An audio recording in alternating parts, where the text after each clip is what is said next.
Cue title scene!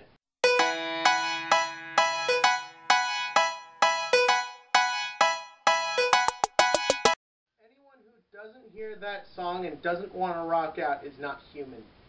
Anyways, welcome to Box Office Numbers, where I, your always blind, therefore needing my real glasses to read these numbers off, host, Kevin Jones, gives you the top 6 movies in America, as well as what they grossed domestically and why I think they did as good or as bad as they did. Or as I will call it for this week, Box Office Numbers, the Iron Man Blasting Everything Away edition.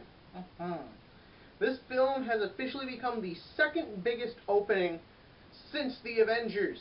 Since the Avengers was the biggest opening of all time, this is the second biggest. That is obvious. I'm too pumped. I loved Iron Man 3. This is a good week to be a movie fan, and here's why. Let's get to these numbers. Number 6, The Big Wedding with 3 million. Number 5, The Croods with 4 million. Number 4, Oblivion with 5 million. Number 3, 42 with 6 million. Number 2, this gets really confusing.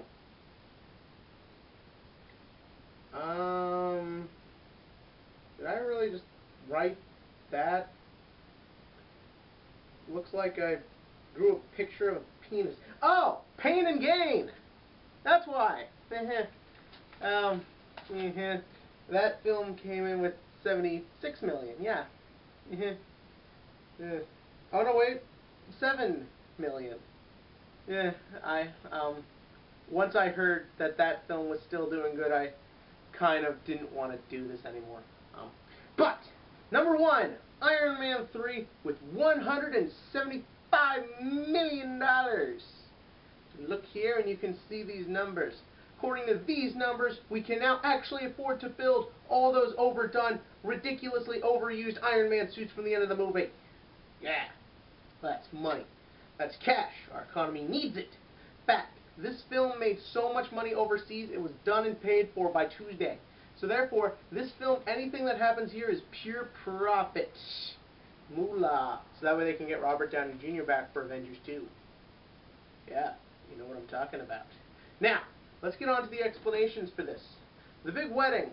I still know nothing about this film, but realistically speaking, it was in the top 5 last week, so it's still going to be there. People are still seeing it.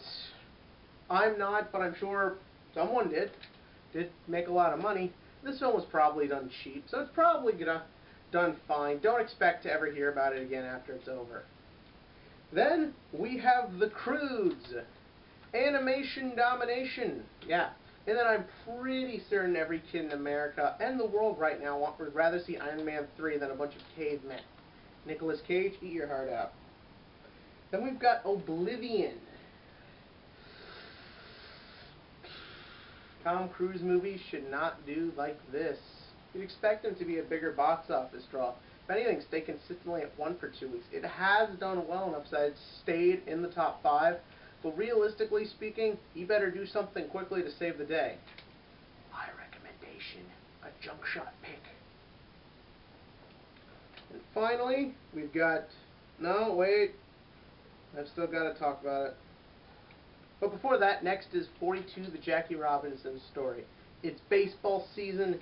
It's exciting. It's adventurous. It's a great film, a great story. Not great enough to beat out Pain and Gain. I don't know. It's doing well. It's doing fine. I don't know. I've lost all faith. I'm not doing this anymore.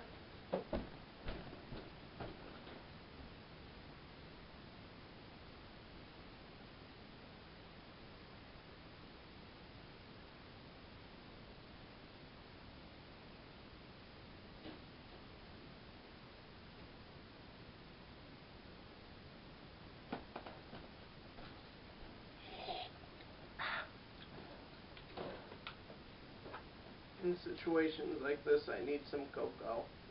Anywho, on to the number 1 film, Iron Man 3. It's Iron Man.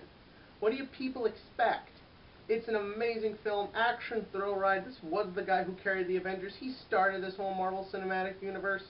We can't say for certain if he's not coming back or not, but this is his film, this is his weekend. This is going to be one of the biggest films at the box office. It'll probably still be #1 this weekend coming up, and we'll probably keep steady until Star Trek 2, or maybe even Man of Steel. You never know. But all I can say is Iron Man wins this day. And Pan and Gain goes #2. I need more cocoa.